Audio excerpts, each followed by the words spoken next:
Hi friends, this is Dr. Prafulla Dikshit and I'm back with another video on time series analysis, and this is called Time Series Analysis 2. And in this video we focus on the transformation of correlation into autocorrelation.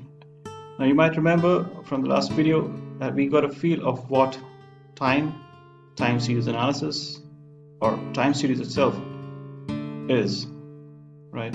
And in the process we discovered that the time series analysis applications require the understanding of several important underlying concepts. Correlation is one of these important underlying concepts. However, from a time series analysis point of view, we are more interested in autocorrelation, which is an extension of correlation itself, because autocorrelation is the basis of one of the most fundamental and important tools of time series analysis. In the last video, you might remember, we first discussed the concept of time, what it means to different people. Then we discussed about what a time series is. We talked about discrete versus continuous concepts of time and their perceptions. And then we talked about its properties and why do we study them. We came to correlation, and then we discussed very briefly about autocorrelation. So now in this video, we'll dig a little deeper into these underlying concepts, which are the basis of time series analysis. So now in this video, which is called Time Series Analysis 2, and within this module, we're talking about the transformation of correlation to autocorrelation. And we call it part 1, because we might have to extend it to more such videos. We'll see. So we've already talked about a little introduction about this particular video and a brief recap of what we did in the last video. We will talk about a little further about the underlying concepts and why it is important to understand the underlying concepts of time series analysis in order to perform time series analysis. As we have already discussed, correlation as a basic underlying concept and autocorrelation as its extension are important, and we'll talk about that. We'll dig a little deeper. We'll definitely discuss the correlation concept itself, which is the basis of the fundamental of time series analysis. And further, we'll discuss about the difference between correlation and covariance. Because covariance is still one step,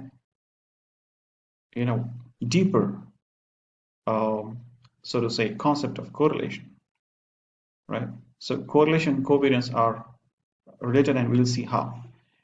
And then finally, we'll discuss about how the autocorrelation concept is derived from correlation.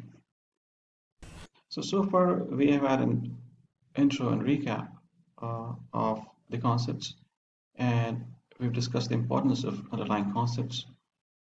We've talked about how correlation is related to autocorrelation in the last video as well, and briefly in this video. Now let's dig a little deeper into the concept of correlation. So correlation itself is a measure of association between two variables. Okay, let's say x and y.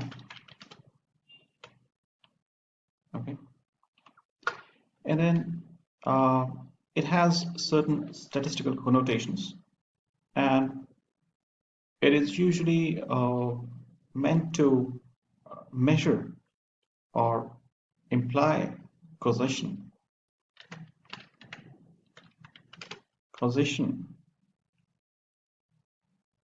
right? But it's not an accurate indicator of causation, right? However, it might suggest a possibility of causation. So if we say that correlation is the measure of association between two variables, say x and y, the correlation coefficient is what measures correlation itself, right? So a correlation coefficient is a measure of the degree of correlation,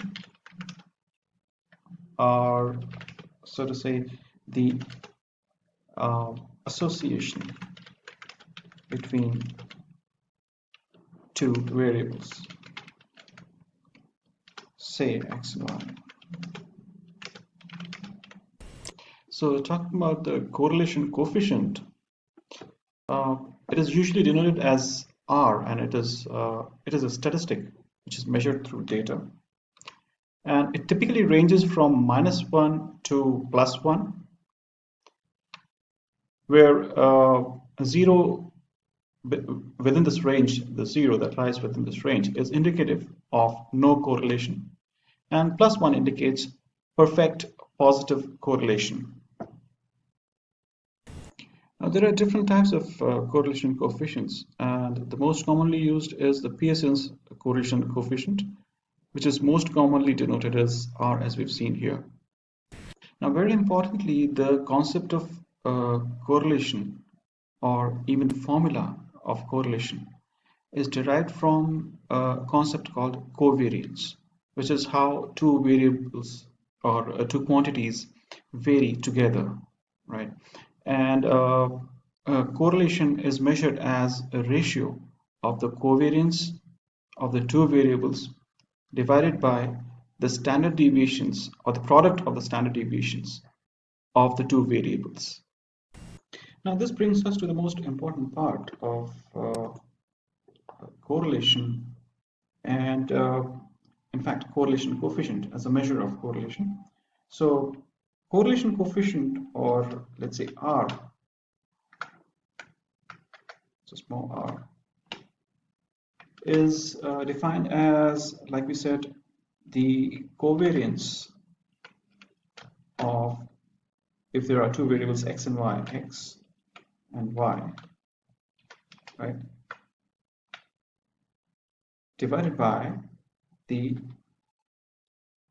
square root, that's the square root of the product of variance of x multiplied by the variance of y. So basically this is the ratio of the covariance of x and y divided by the square root of the variances of x and y, which is actually, it's equal to the covariance of x and y divided by the standard deviation of x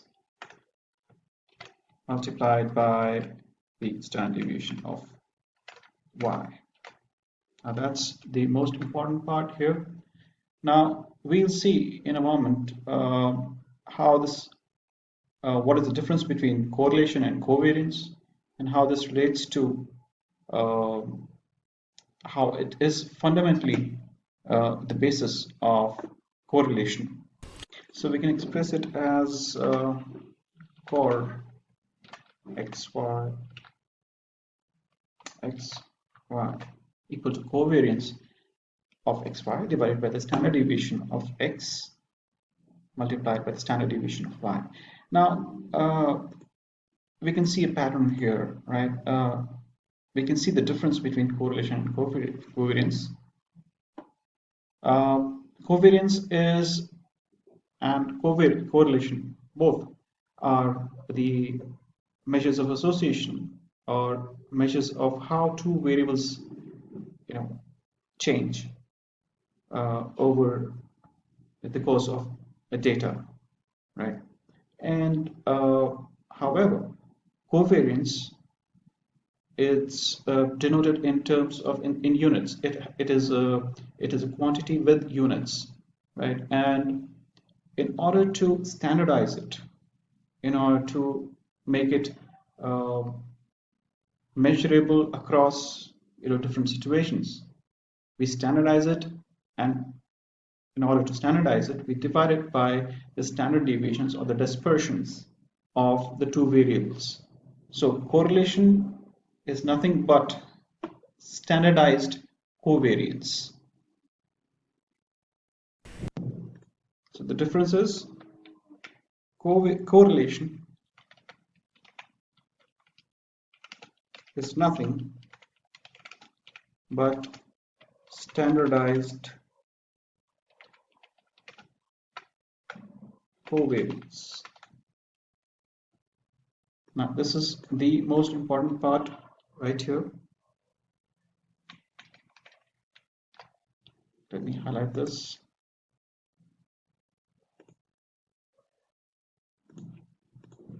Correlation is nothing but standardized covariance. And once we've defined covariance and correlation, it is then that we come to the concept of autocorrelation. So although we'll cover this part in the next video, however, I would like to just give you a brief overview of what it is about. So let's see, in this case, we define correlation between two variables, right, x and y, as the covariance of x and y divided by the product of their standard deviations. Now, in case of autocorrelation, instead of x and y, we just have one variable x, which is measured over a period of time, and another variable x, which is in fact x, a lagged value of x, we can say.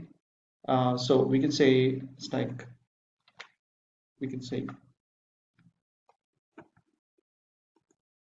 write it here. So in case of autocorrelation, right, we can say it's correlation between, instead of x and y right here, it is x, say t, comma x t plus we can say k, right? Okay, that's what it is. Correlation between, instead of x and y, it is correlation between xt and xt plus k. Now what is xt? Xt is a time series, as we discussed in the last video. And what is xt plus k? Now xt plus k is a lag value of xt. So basically we'll get a series of, we'll get two series, right, of xt and x plus t, xt plus k, and we'll be calculating the covariance between xt and xt plus k, and divided by the standard deviations of xt and xt plus k. So we can write down, it's like the covariance of xt and xt plus k, similarly divided by the standard deviation of xt multiplied by the standard deviation of xt plus k. Let me just convert it into proper notation. So right now we have derived a very basic formula, very basic, a conceptual formula. This is not the exact formula. We'll come to the exact formula in the next video, but in this video we have covered till this point, and this is the most important part, and this gives us basically the concept and a basic formula of autocorrelation, which is correlation between xt and xt plus k, where k is the lag between xt and between xt plus k and xt, and it is equal to the covariance of xt and xt plus k divided by the standard deviation, or the product of the standard deviations of xt and xt plus k. So in the next video we'll actually discuss about this, the most important, the most exciting part of this discussion, which is how autocorrelation is actually derived from correlation. We'll dig a little deeper and we'll actually see how the formula for correlation, where it comes from, and how the autocorrelation formula is derived from the formula of correlation. Now, for now, I take your leave. That's about it for this particular video. I hope you liked it.